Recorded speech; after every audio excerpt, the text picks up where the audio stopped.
tonight we've got double trouble in the form of Jedward. We get deep down and dirty with Donald McIntyre, and Mr. Showbiz himself, the wonderful Des O'Connor, is here tonight. Neil Hannon will be performing, and we have some divine comedy from Dead Cat Bounce. Now that is a show, my friends. That is a show. And of course, the Racket are here.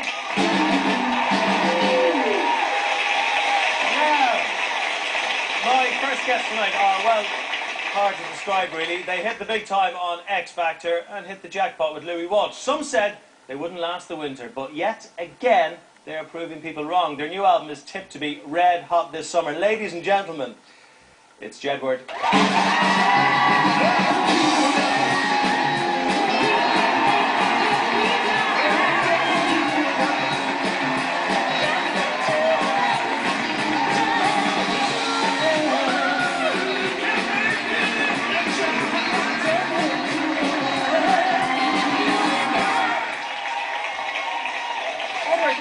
I'll get him.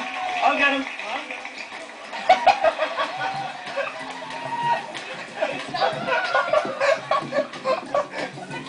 Sit down. I'm okay here, lads? Yeah. All day we've had people scurrying around RTE, fans of yours trying to break in, lads. I know, it's kind of crazy because I think we're, like, our fans are so dedicated, and we had an Irish tour, we had 28 days, sold an Irish tour, like thousands of tickets sold for that, and like our fans went to it. And it's kind of weird because like, the whole like tour, basically everyone who was like involved with it was like, said there was never a reaction like the reaction we got. Is anybody here who was at the show? Yeah, they're here. Well done, sir. They got tickets.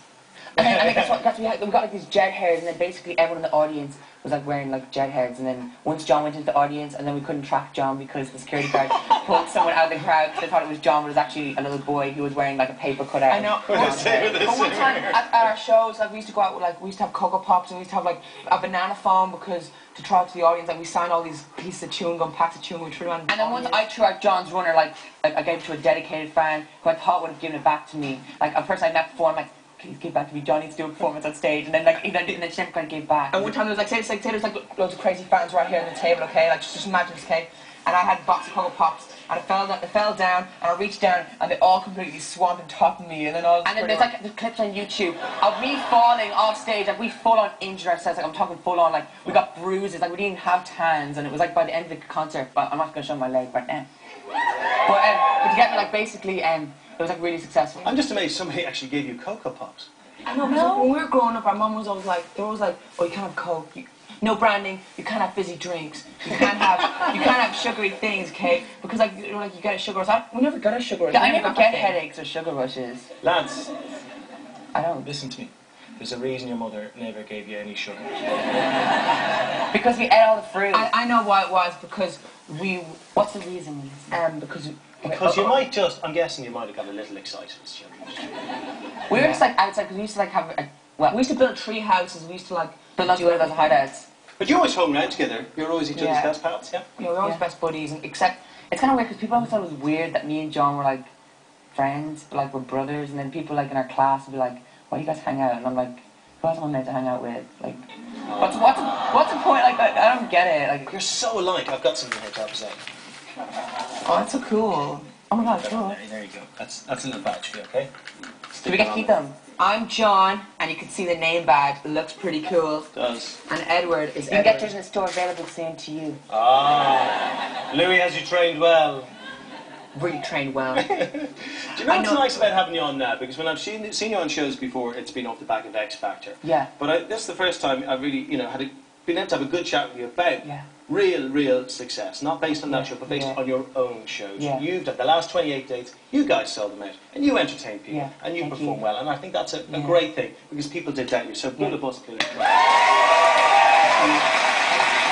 that is a great thing. Were you like that before success, or did you get uptight about things? Has success made you calm down? I think the thing this is calm. I think the thing that all our friends say about me now is that we haven't changed one bit, that we're just like the same guys we always were. Like, we're actually so our hair just got taller. It's got pretty big. Because our hair goes all the way down, it's like this massive, it's like it can flop from side to side, it's real conditioned, and it's silky smooth. It's cool. He's worth it. I'm worth it. We're worth it. How much of it? How much? We're worth it. Can I join up? You can be Cheryl Cole. I can be Cheryl Cole. Yeah, you got like dark hair. Craig Word. You got Craig dark... Word! Lads, I'm going into this big style. Yeah. The only problem is I can't dance or sing. You can. You can. What was that backstage? What was that thing to Britney Spears? Were you talking about the robotics? The pop.